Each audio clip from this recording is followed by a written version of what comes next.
No substantive issues were discussed. Hey, sweetie pie, what are you talking about? No substantive issues were discussed? What was this meeting about? What the Yankees were going to do in spring training? I mean, come on. You don't get the two people together, the head of the Chicago Futures, the head of the Commodities Future Trading Commission, and one of the top guys of the biggest trading firms in the world together to talk about nothing. Let's put this in layman terms, though, Gerald, why this is so big. To explain this, and this was out a month ago, the head of the CFTC, who is there to regulate this, is the former lieutenant of Don John Corzine, the Obama money bag man, who sets up MF Global, grabs a bunch of other companies, buys them, and then steals private bank accounts, which they admit is totally illegal and was supposedly insured. Now they say they don't know where the money is. They're talking to his lieutenants, and they're saying, oh, what was at this meeting? Oh, I don't know. Nothing substantive. He gets there and says, I know nothing. I left the company a month ago and all this imploded, so I know nothing, when he's the one who was heading it up and takes the fifth. I mean, this is so incredibly ridiculous, and it goes further. The head of the CFTC, who's disappeared, maybe he's in Paraguay, the head of the CFTC, maybe he's the boys with Brazil down there with the old Nazis, I don't know. It now turns out, Reuters reports, that he was invested in MF Global. So this is, Gerald, this is, like you said, 150 years of the mercantile. This has never been done. What's going on here? What's happening? And they got the trolls attacking you, of course. They're attacking us. They're saying it's good, the ATF now admits, that they did ship guns into Mexico to blame the Second Amendment. They're like, the Second Amendment's who's bad because the government shipped guns into Mexico to blame it on it. So that's always blame the messenger. Gerald, this is huge. Yes, it is. So you know what they were talking about at this meeting? They were talking about whether Don John, the Governor Corzine, could raid segregated accounts like mine. That's what they were talking about. And they don't think they have any notes because, well, it was, according to that woman, you know, just a little idle chit-chat. No, this whole thing is a scam. The whole system is collapsing. It's collapsing in front of us. So what I'm telling people, your money's not safe anywhere unless you got it in your pocket or under your mattress, because they're going to rob it from us. And here's what these clowns that in this commission that are asking these questions, you know what they're saying? Things like, well, you know, we've learned a valuable lesson from this. So how could we put better locks on the barn door so the horse doesn't escape? And they're not even talking about hanging the horse thief. Oh, no, that's off limits. No, here's Corzine, who ran out with the money in front of everybody, saying, I know nothing, and they don't even grill him. It is unbelievable. It's not unbelievable. It's what's happened. Fascism has come to America. It's the merger of state and corporate powers, and you have no greater power than the money power. During this time of Christmas, let us all remember that the only time Jesus Christ, the Prince of Peace, became angry and violent is when he picked up a whip and drove the money changers out of the temple. And that's a fact. And that's what's going on now. The money changers are in control of the temple of Washington, D.C. They're controlling everybody's lives, and they're driving this country into ruin. And everybody is afraid to look at who's behind this. The Rothschilds, as I've said before, would have been jealous to see what the Goldman Sachs gang has pulled off. John Corzine, former CEO of Goldman Sachs. Gary Gensler, the head of the Commodities Future Trading Commission, his right-hand lieutenant when he was running Goldman Sachs. Henry Paulson, the former Treasury Secretary of the United States, that started TARP and the big giveaways to save the two big banks. Goldman Sachs. Who's the head of the European European Bank? ECB. Former head of Goldman Sachs. Monty, former Goldman Sachs. All of them. Goldman Sachs, Goldman Sachs, Goldman Sachs. The new Prime Minister of Italy, Mario Three-Card Monti, international advisor for Goldman Sachs. Papandreou that took Greece down. Goldman Sachs. Goldman Sachs. Who was the guy that we ran the Clinton White House? Goldman Sachs. Treasury Department. Robert Rubin. Goldman Where was Sachs. he from? Goldman Sachs. And I've said this before, and I'm going to keep saying it. If the names on Wall Street were named Celente, Caruso, Mondavi, Puccini, Rossini, they call it the mafia. But hey, not the J.P. Morgan Chase crowd, not the Goldman Sachs gang, not the Citigroup criminals. Hey, Celente, what's wrong with you? Stay there. You're on fire. Stay there. What happened? You know, you think you've seen criminal activity right now from government. When societies follow this path, it only gets crazier until everything collapses. Think about history. Think about all the other governments and the corruption and the out-of-control behavior. Ceausescu would just turn the power off to the whole country to train everybody to accept being charged more, and he basically owned and controlled the power company. And then only the lights would be on in his palace, just as a way to control people. They're now doing that here with this same mafia, shutting down all the power plants that General Electric doesn't own, so that they then make double, triple, quadruple the profits, just like Enron did in California using the environmentalist. These are criminals. Gerald Celente is with us till 40 after. Then the one, the only, Lindsey Williams joins us with some incredible breaking news. Gerald, you're right. The collapse is on. I wanted to bring this point to your attention.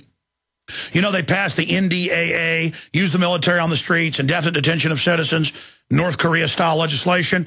Now I got secretive documents that have been confirmed that Halliburton subsidiary KBR is preparing to activate the emergency camps for financial collapse around the U.S. So for the first time ever, they're now putting the contracts out to begin manning the FEMA camps. Gerald Celente. What's your view on that, Gerald? We dropped off a little bit. I heard part of it about them activating the emergency camps. I totally believe that's the reason why they passed that legislation. It's going to be one of our top trends of 2012, economic martial law. I've been talking about this before it's happened. And what they're going to do is the European system's collapsing. It's collapsing. There's no way of saving it. The entire financial economic system is under collapse.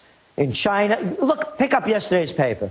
Check out what's going on in Brazil. They were growing, Alex, at about 7.5%. They're down to 0. It's going to happen around the world. You look what's going on in China. Housing, 3-month slump, and it's declining like wildfire. Empty buildings all over. The bubble is bursted. There's no way of salvaging this.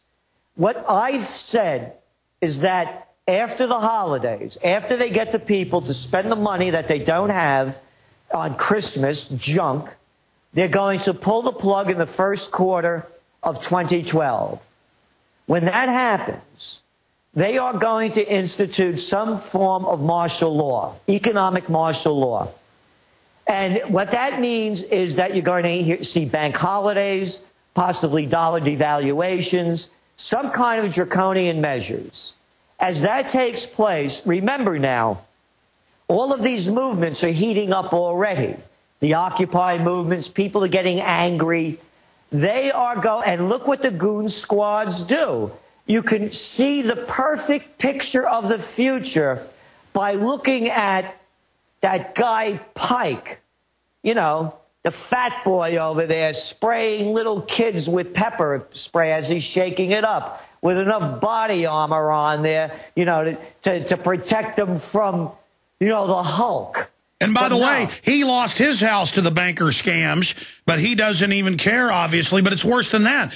In Oakland and in L.A., they're taking him to the local, in the case of L.A., the Dodgers Stadium. They're actually doing the martial law drills And it's worse than that. The Russians are saying get ready for war. The Pakistanis have thrown the U.S. out. There's nuclear warships cruising around threatening. All bedlam is breaking loose. The Iranians are threatening to block the Strait of Hormuz, just like you said in your trends for 2011 a year ago. The next great war, they always start a war.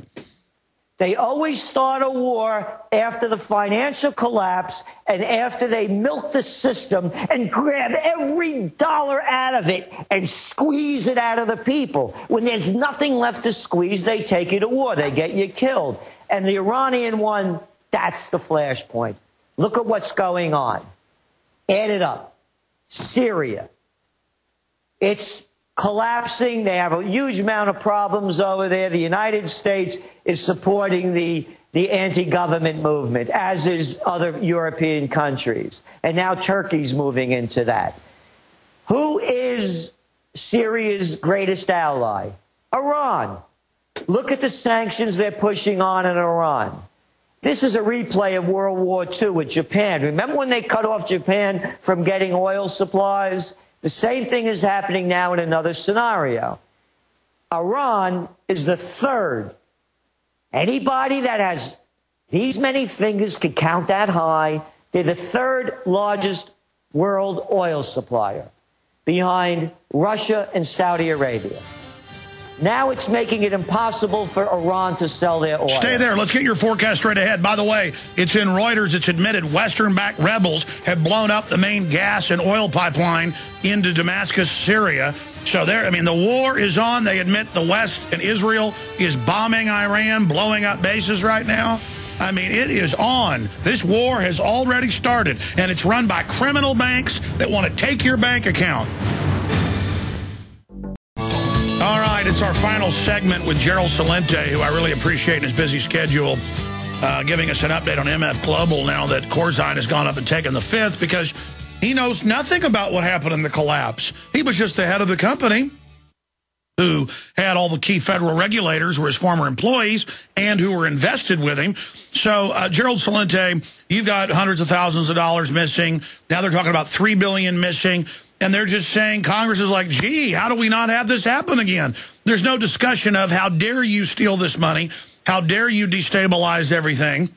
So here's my question. And you're getting into all the global destabilization in Iran. I want you to finish with that, Gerald. Then we've got the one, the only Lindsey Williams coming up with information that dovetails with all this from his inside oil company sources that have been proven to be very accurate. My question for you is, what's the end game? What's the method of the madness? Why do they think they can get away with this? I mean, this points towards they are just going to start a giant war. And as you said, they don't care because they run all the regulators. And they know the war is going to be so bad that people will just rally around the crooks instinctively, as they always do. I mean, this really signifies how incredibly reckless these guys are. Gerald Celente. Well, all you have to do, and I'm sure you've seen it, is that clip of Lindsey Graham, the cracker down there from South Carolina, and Carl Como-Levin from Michigan, I believe, and John McCain debating, was it Senate Bill 1867 that robs us of all of our rights? All you have to do is watch a video clip of these clowns blabbing their mouth off. They could only get away with that in their Senate chamber and a lot of guards around them. Because if they came around me or any of the people that I associate with, we would lay these guys out verbally to stop their baloney. But what